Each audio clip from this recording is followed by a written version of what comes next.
Today we're here to talk about the technological implementation on the Centre Block project. I'm Andrew Macdonald, VDC Manager with EllisDon for the PCL-ED Joint Venture at Centre Block.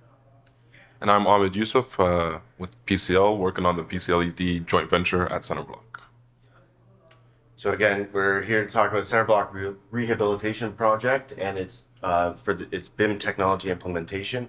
As you can see here, this is a photo of the site to date, captured with our in-house PCL-ED drone. It's a DJI Matrice 210. So Centre Block is the home to our nation's federal parliament. It also serves as a symbolic heart of our nation, a place where Canadians and tourists can visit, meet, and celebrate. So, as you're aware, or may not be aware, Centre Block Project is a joint venture between PCL and EllisDon. As the construction manager, we're heavily invested in the preservation, restoration, and modernization of the building and surrounding areas. And we work collaboratively with our clients, our consultants, our stakeholders, our design assist partners to utilize technology innovation to deliver and execute a great building and project, as well as to save cost, time, and schedule, and understand what we're up against. We work really well with our JV consultants, which are called centrists. They consist of A49, HOK, and WSP, and both of us work together to deliver the project for PSPC, or Public Works, who also represent the House of Commons and the Senate. So it's a very high-profile, meaningful building where all parties work collaboratively and excellent together to describe such. A quick background: why is PCL and EllisDon on a joint venture? If you look downtown Ottawa, you'll see on all the major projects, it's PCL, then it's EllisDon, and it's PCL, and it's EllisDon. And to take on a project of Centre Block size and scale, you need about 200, 250 people potentially at the height of it managing the staff. That would actually probably deplete the resources within the area. So, and one of the ideas was to join forces. So it's a 60-40 split of employees between PCL and EllisDon, and it allows us to stay market relevant within Ottawa, as well as work on the best building in the city and the country for that matter. Inside our walls, we don't see blue or green. We are our own entity, we're our own company, and we work well together. I don't come into work and say, Ahmed, you're PCL, you're doing this today. It's a unilateral, collaborative environment where we work exceptionally well together, and one could say it's the best and the brightest from both sides show up, as well as we have the ability to utilize software technology and workflows that are optimized from each side of the company. So it's a think tank or a gathering of ideas from the best and the brightest on both sides, and they come together to deliver the best product and project possible. So the Centre Block Rehabilitation Program is a quick high overview. It consists of a parliamentary welcome center. As you saw on the first slide, there's a big hole in the front of the building. That's 3 stories deep, about as wide as the building itself, as deep as it is. And it's going to provide office spaces as well as a visitor welcome floor for entrance into the building. That PWC, or Parliamentary Welcome Center, also interconnects into Centre Block 3 stories below. So we'll be excavating below the building 3 stories as well. And when it's all said and done with Parliamentary Welcome Center, you won't see it. It's just going to be the same full wall, stairs, grass that you could, and the images that you see today from what it was 5 years ago before we started. It's going to look exactly the same. It's just going to have a new entrance with high security to protect, parliamentary partners as well as visitors to the building. Ottawa's in an earthquake zone, so we have to protect it. It's all in bedrock. There's 2 major fault lines, so they worry about having an earthquake every 50 to 100 years. So in order to protect Parliament Hill for the next 100+ years, there's serious structural and seismic upgrades occurring. So the entire building is going to be separated from the bedrock and other buildings and being placed on top of seismic isolators, which are essentially giant hockey pucks, as wide as I am. That'll allow the building to move independently of the surrounding bedrock and other buildings in a seismic event. As well, Centre Block was built in 1925, or the second edition of Centre Block was built in 1925. The first one burned down and they rebuilt it. But when they built it, there was no such thing as HVAC systems, IT infrastructure, etc. So a big part of this project is to upgrade the mechanical, electrical, connectivity, IT, and security for the entire building. As well to facilitate the upgrades for mechanical and electrical, some of the high priority heritage assets like frescoes, plaster moldings, wood grounds, they've deteriorated over the last 100 years. There wasn't mechanical systems to monitor and control humidity, so some things didn't last as well. So there's a huge aspect of the project is to remove about 60 to 70% of the heritage assets, store them, restore them, and bring them back in the exact same spot. For instance, the Carillon bells, which are the bells in the Peace Tower, they're being sent to the Netherlands for restoration. Certain frescoes are being sent across Canada, UK, Italy. The stained glass windows are being restored. I believe it's outside of Ottawa. So a lot of these different high heritage elements are also being restored and brought up and refreshed. And yeah. So with that, So what is the construction manager using BIM and VDC for, and how does it relate to digital twins? So BIM and VDC has been a great communication tool to demonstrate the means and methods to progress the work at Centre Block. We use BIM as a planning tool, considering the project in a holistic manner. Moving pieces on any project require coordination, and even more so on a complicated build like Centre Block. We also use BIM as a coordination tool to identify issues virtually before they arise in the field. And finally, we use BIM as a sequencing tool, creating animations to visualize the conceptual flow of work. our BIM team is 6 on site, which is pretty unique for a PCL or for a CM to have such a big BIM team specifically for the project. This allows us to actually, analyze, collect, extrapolate the data, and pass that along to the clients, the consultants, the project teams, the site teams, the field staff to help drive decisions, communicate ideas, and work collaboratively together in a similar, same fashion and platform. So it's been an effective tool for that, as well as we look at, handover with as-builts and FM in the future. And because we coordinate all this with all the stakeholders, we're able to create a digital replica of the built environment, and this forms the basis of a digital twin. So to start with the technology used on the project, this is a quick, short list. It's not all encompassing of the different softwares and hardwares that we have on our project. It allows us flexibility, gives us efficiency, allows us to, work with data and the fact that we're not stuck in one workflow. We're able to look at it through many different lenses and work with many different aggregate data sources and communicate that information outward, ingested, communicated inward, however we go. So we're able to be flexible, efficient, and quick, and also at the same time delivering high quality. So as I mentioned previous, we have our own DJI Matrice drone that we fly bi-weekly. We have our own laser scanner in site. We have a varying amount of databasing platforms like Cintu, which has all of our point cloud data. We have access to the full Autodesk suite, as well as reality capture for photogrammetry. Dynamo we use Plannerly for our BIM execution plan, Fuser for our 4D, and none of these are set in stone. For instance, like they can change on a whim's notice.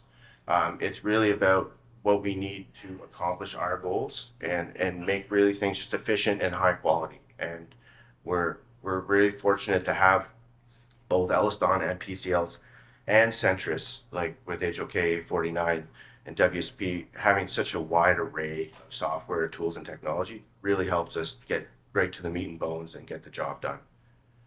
So to start with one in particular, Cintu. This one is actually spearheaded and created by Centris, HOK, A49, and WSP.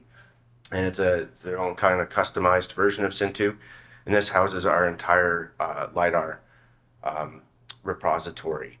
Centris is daily scanning the building and has done that since day one. So for the last 3 years now, it's been scanned daily. So they started with existing conditions. Now they're working on demolished conditions. They'll soon scan our as-built for our structural, and then they'll be scanning final finishes when we're done. So it has 20 terabytes of data on it right now. I can kind of confidently say that it's probably the most scanned building in the country. It's great. We can also bring in IFC models. We can do clash detection, heat mapping. There's quite a few cool tools in Cintu. It allows our project teams to kind of go into something. We can take dimensions, measurements. We can look at 360 photos. And again, it has the picture of what it was before we took the keys. And it's got the picture of what we've done after we've removed some of the heritage assets and demolition, as well as we can look to the future when they go to scan the as-built conditions. With that being said, even though Centris and GeoVera are scanning daily, as CM, we also have our own laser scanner, and that's to allow us to scan for floor flatness, heat map verification of our own installed works, as well as for a lot of the high priority heritage assets, we ensure that we've captured that for heritage grading conservators. So example is here, we have the Senate ceiling, and below we have the dining room domes. Very complex geometry that you wouldn't typically get when it was initially scanned on a couple scans on the floor. So while we have scaffolding literally 3 feet away from it, we get up there and we make sure we've captured every nook and cranny with the scan, just double down on the amount of data so that when we go to restore it, we have this information or rehabilitate it.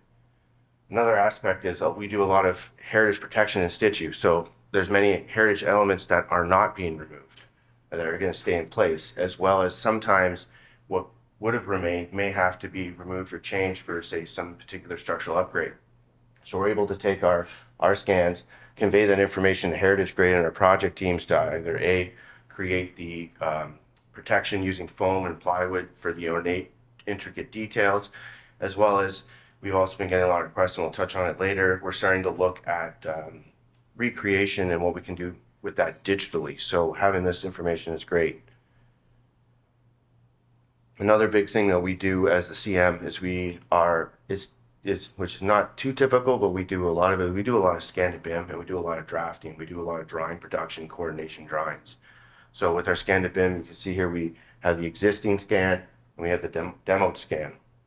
We can overlay that with the consultant models to verify where and when, how things are going, as well as in addition to this buildings being scanned in existing conditions, the heritage grading conservators also did just a standard traditional form of surveying, and so they captured total stations and such, and they've captured theirs. They actually requested from us to verify that we'll be able to reinstall everything back to the exact same location. Like anything can't be out more than a millimeter that we remove. It's got to go right back to the same spot like it never moved. So what we did is we took the existing scan, the demo scan, and did layout drawings using the point cloud, as you can see here. And we passed that along to our surveyor. He then laid it out on site, and the heritage grading conservators came and verified themselves. So it was great to see that full circle and that utilization of the point clouds and how it's effective and it works. So we were able to verify that we'll be able to reinstall and reinstate the wood grounds as long as we understand where that backup wall had to be to support them within a millimeter. So in addition to our laser scanning efforts, we also capture existing conditions via drone flights. The flights occur bi-weekly or as requested and are stored on our site scan platform. This has proven to be one of our site team's favorite tools. The data produced is invaluable. High quality images that are measurable, point cloud data that can be imported into Revit, and coordination items such as tower crane locations, scaffolding layout, and laydown areas. And it even produces quantity takeoffs during the excavation for the PWC to validate work is progressing as planned. Project team can also overlay 2D drawings onto the imagery captured from the flights to see how the proposed structure lines up with site conditions. So we also do a combination of BIM and LiDAR. And here we have an example of how we combine BIM and LiDAR to ensure our excavation is being complete following specs and drawings. Using heat mapping, we're able to see where on the rock face we need to remove rock further. Another example of BIM and LiDAR to show temporary services entering the building. And then on to one of my favorite parts of the project so far, which has been structural upgrades. In order to begin excavation beneath Centre Block, we need to temporarily transfer the load onto a temporary shoring system.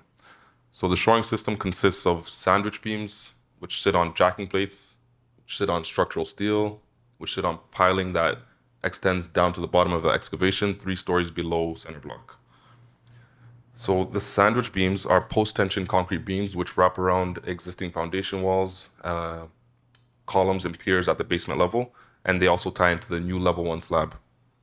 There's a lot of reinforcing steel in these beams. They also have rebar that are required to be doweled into the existing structure.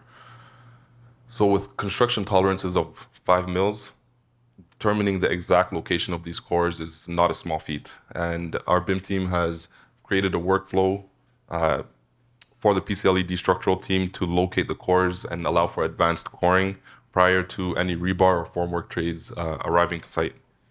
So the first step is modeling the existing basement structure to the millimeter. We do this using Cintu, Recap, and Revit. So from Cintu, we crop the scans to a specific grid line or work area that we're creating drawings for, and we export that data via RCP using Cintu Connect. We bring that RCP into Recap, where we clean up the point cloud and get rid of all the outlier points, and then we have a clean point cloud that we can import into Revit. In Revit, we trace the point cloud in plan view and elevation view, showing all the openings. And the result is an as-found model of the existing structure, which our project team verifies in field to be within tolerance. We then begin modeling new concrete and reinforcing steel as per design drawings and create CM sandwich beam lift drawings and CM slab edge drawings. These drawings are submitted via RFI, and the structural teams from the CM and the consultants coordinate any required changes. The final result is a fully resolved model, shaft openings, slab edge lines, core locations, all provided to the millimeter. This process has eliminated all RFIs on site and has allowed seamless work for our field personnel and no time lost to waiting for RFI resolutions. And to date, what, 60,000 pieces of rebar Yeah. and you're halfway through? Yeah, halfway through the basement. Yeah.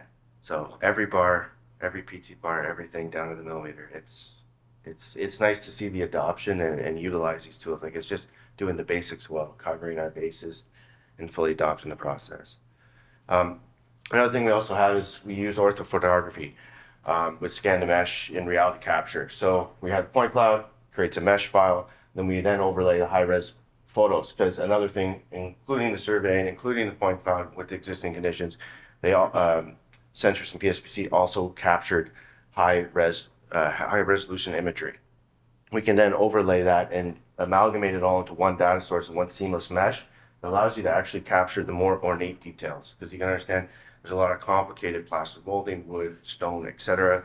And traditionally point clouds are not so great at getting the negative and the voids and stuff. So with reality capture, with the high-res images, the mesh model, and the point cloud, we're able to get a really one-to-one with very ornate details that we can also take that imagery and create ortho photos to the one-to-one scale. So each one of these photos is 350 megabytes. It's one-to-one.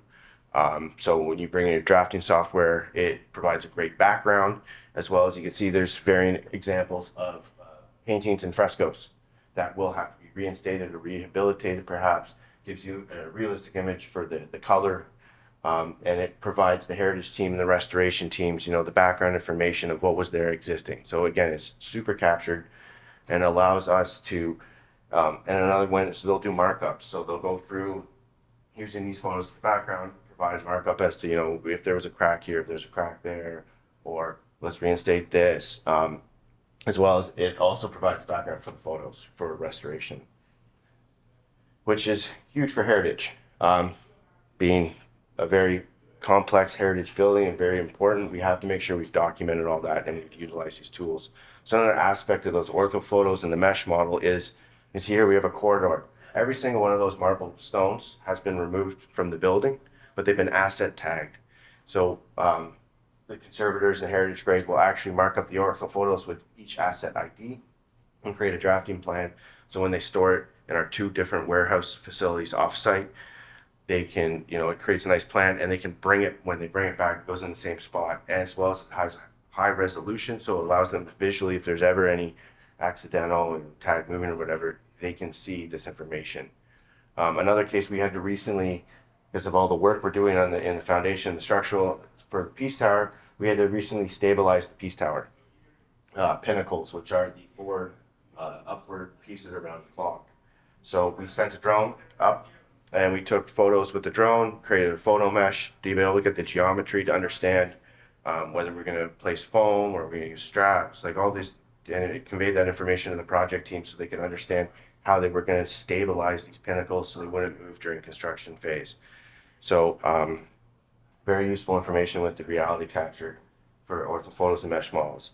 Another aspect of that, and we're exploring and working with Heritage Grade and conservators now, is the recreation of some assets. So in case of, say, a tiny little piece was damaged before we got there or damaged on the site, we're looking at potentially CNC and printing molds for plaster, for stone, for wood, for recreation, as well as they're examining some of the traditional archways, crown molding that are pretty straightforward, repeatable patterns. They're looking to potentially create these molds off-site, fill them with plaster, bring them in to kind of have a pre-modular, prefabricated aspect. So we'll get potentially away from the traditional way of, say, installing plaster by hand to 3D printed or CNC moldings using a combination of the point clouds and photogrammetric meshes.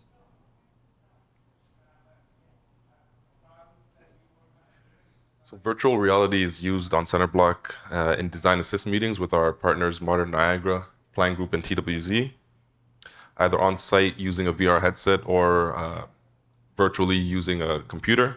The ability to walk through the model and discuss critical MEP items, and it gives designers a glimpse of what the finished product will look like and enables early resolution of issues in design.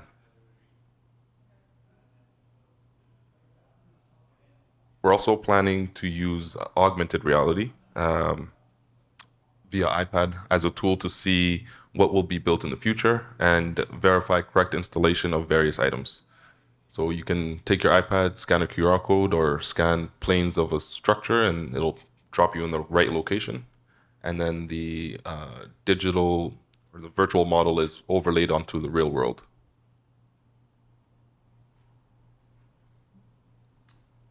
So we use BIM 360 Field. Our partners for the masonry right now are Atwill-Morin and RJW stonemasons. They have varying scopes and varying different walls. We have to restore the exterior envelope. So what Atwill-Morin and RJW have done is they've created Revit models of every single stone. As you can see here at the bottom, this is an entire Revit model or BIM model. Down traced the point cloud and ortho photos to recreate every single stone as its individual asset, which formulated the backbone for the database that we've imported to BIM 360 Field.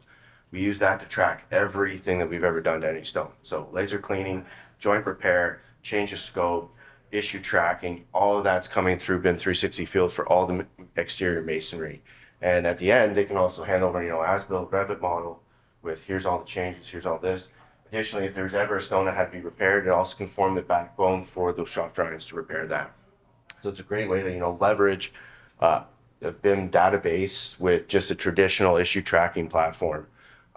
Currently, we're using BIM 360 Field with Glue and Revit.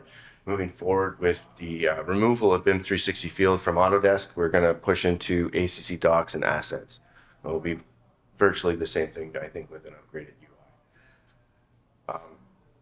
And we're working on this and developing it. Centris is sort of Centris's baby, but our clash detection process is going to use Solibri and communicate issues and do clash detection in Solibri, pass that through a BCF into BIMTrack, which is tracked into Revit and it's issue by issue, so we can have our issue list. They can deal with it one by one, same things. This is a process that we're getting on the ground. We're starting to use it. There's other aspects where we're discussing through design assist for and other aspects of the project. So we're going to start utilizing this process quite a bit more, but it's almost resolved right now, and that'll be our clash detection process as we progress further in the project. Another big thing that we do is we help visualize and showcase and help whether it be stakeholders, clients, our project teams, our site staff, visualize and understand what we're up against and what we're going to do. Right now, our 4D visualization software is Fuser. And by using the consultants models, our partners, in this case, this is going to be an animation of the basement structural works, just showcasing in particular the West Courtyard. But we've taken the model from Intuitive, who is our temporary shoring designer. We've incorporated our design models, as well as we've also incorporated our own CM models. We've also incorporated our own CM drafted models for the excavation. The client the CM requested them when the clients use this. Actually, I kind of see it all the time when they're giving their presentation to the senators and parliamentary members. It's really a great way to help explain the scope of work and what's really going on. So as you can see here, we're single-handedly removing and demolishing slab by slab, installing the lift beam, sandwich beams. Here's showing the temporary pile system being drilled down. It's 35 meters into bedrock. Typically with piles, you go through soft soil, socket it into bedrock. We're going 35 meters into bedrock. Fun fact, Ottawa, has temperature changes. It can be, 10 degrees in the morning, 20 in the afternoon, back down to 10. They're concerned when the piles are exposed, 35 meters, a 10-degree fluctuation in temperature, potentially increase and decrease the height of the pile by 5 to 8 millimeters. The building cannot move more than 3 millimeters while it's suspended in the air without having a cataclysmic or catastrophic failure of the stone and the structural. So we have sensors in the lift beams and sandwich beams. We are going to glycol temperature control the piles with glycol lines, and in combination with the hydraulic jacks, very monitored, but the alarms are going to go off after 1.5 millimeters of movement. And it has to stay like that for 3 to 4 years, suspended without moving more than 1.5 millimeters. So huge monitoring systems across the board. As you can see though, the pile system is installed, the bedrock is excavated, and then we build back up. When we get back to the top, we actually then install the seismic isolators, which will be shown in blue. And because the building hasn't moved and cannot move, we're actually going to, pump in hydraulic oil into the seismic isolators. And then when we're ready, we're going to actually pump in epoxy and replace that oil with epoxy, so that the whole thing has not moved a single millimeter in place. So all these different aspects have been done before independently. Nothing has ever been done to this scale all at the same time with our most valued building in the country. So understanding this process, communicating these things, Ahmed with his millimeter down lift drawings and slab edge drawings are crucial to the project success, and pinpointing, our structural and supporting aspects. So whenever we can, we use BIM, 4D, 5D to emphasize these things. So a little less complicated animation here, where there's no schedule tied in. But we can use Fuser also just to fly through the model. And in this example, we are showing a proof of concept, the hanging scaffold. And it just highlights the different working platforms that our field personnel are able to use.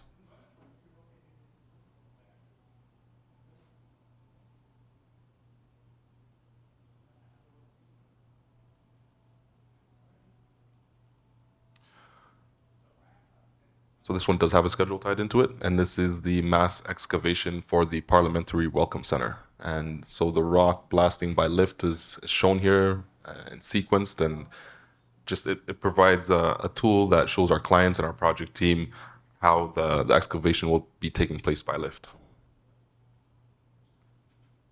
Does it show the reconstruction?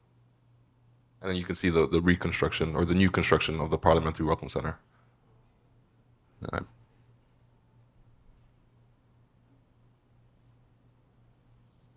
I believe this one, PSVC posted on LinkedIn.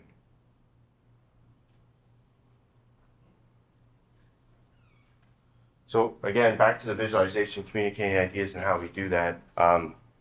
This video is a video we put together for our bidders. So trying to explain to the excavation guys, excavation people, how complicated and intricate this process is going to be. So, you have drawings you can explain, but it's sometimes really nice to, put everything together and show them visually. So this one's actually showing the entire sandwich beam and slab creation across the building. And again, we've brought an intuitive model, our temporary shoring model, into that. When it starts going down, you'll see, and right now it's showing installation timeline and process of all the piles. Like with all of our sequenced, for the most part, all of our sequenced animations are tied to our P6 schedule. So we import all the activity IDs from P6 into the Revit models. We export that out and we link them into Fuser. So it's literally day for day. But we show the entire construction sequence for all the concrete as well as the temporary shoring. And then we show how the excavation goes down as well as how intricate it's going to be. It's like, don't quote me on this one. I think it's 1,100 temporary shoring piles, and that's not including the scaffolding piles. Yeah, so it's a little bit of a mini forest down there. And it's a pretty complicated process. So it's really great to explain our schedule, our time, and it gives bidders equal view, and everybody looks at it from the same holistic angle. So we have a nice bid across the board, obviously, but really focus on the complexity of this job. And we throw in the crane here. We have a skid steer driving around. We put some people in just to kind of give an idea and a scale of how big and how tight it's going to be as we're doing this excavation. But we're leveraging design models, we're leveraging our temporary shoring models, our own CM models, and just aggregating this data just to convey this message. At the same time, we have this, we can do drawings, we can do coordination, we can clash detect, we can do anything that we require by our consultants, clients, or our own project teams.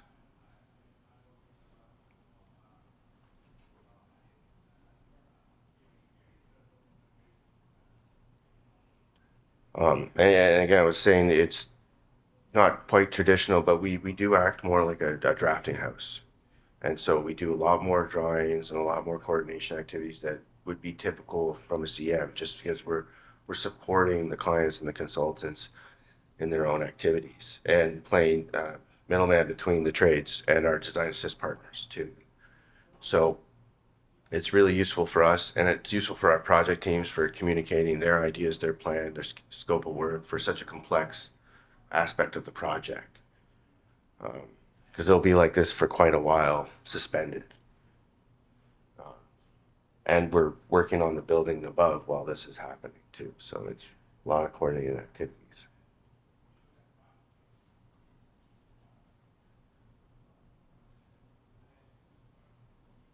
And again, working with our project teams to kind of visualize ideas and concepts and feasibility studies.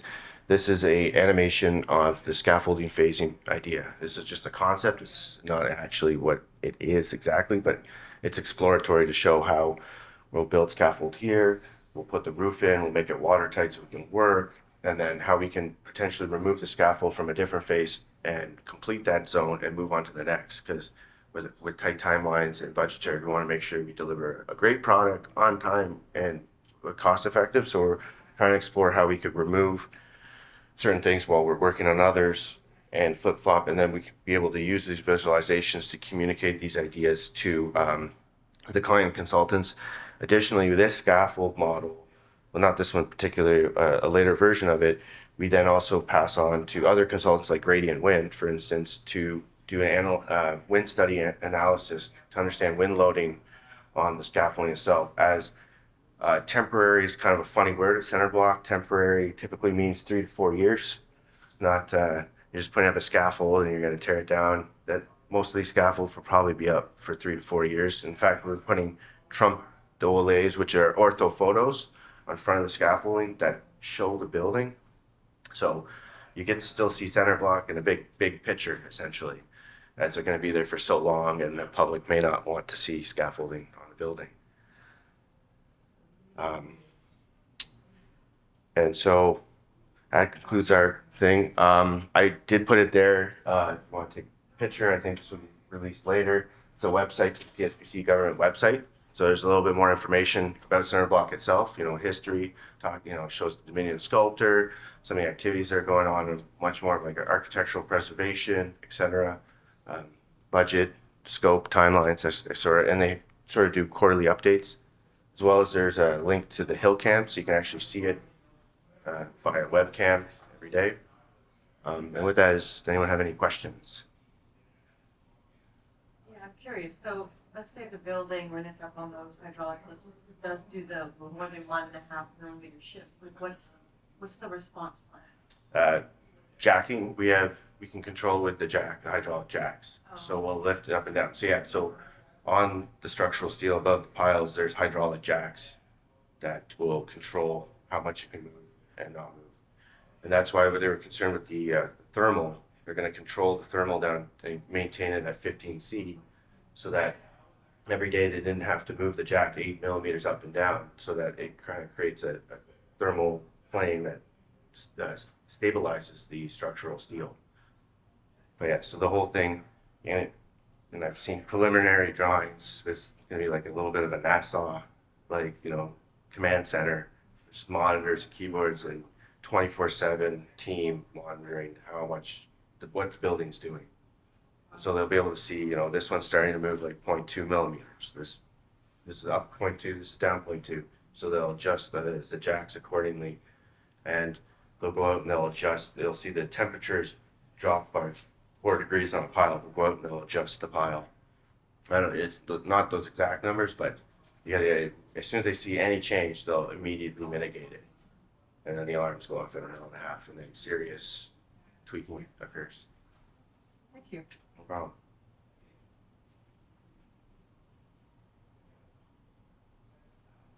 What platform are you using for the AI? We use Unity Reflect for AR and Prospect for VR.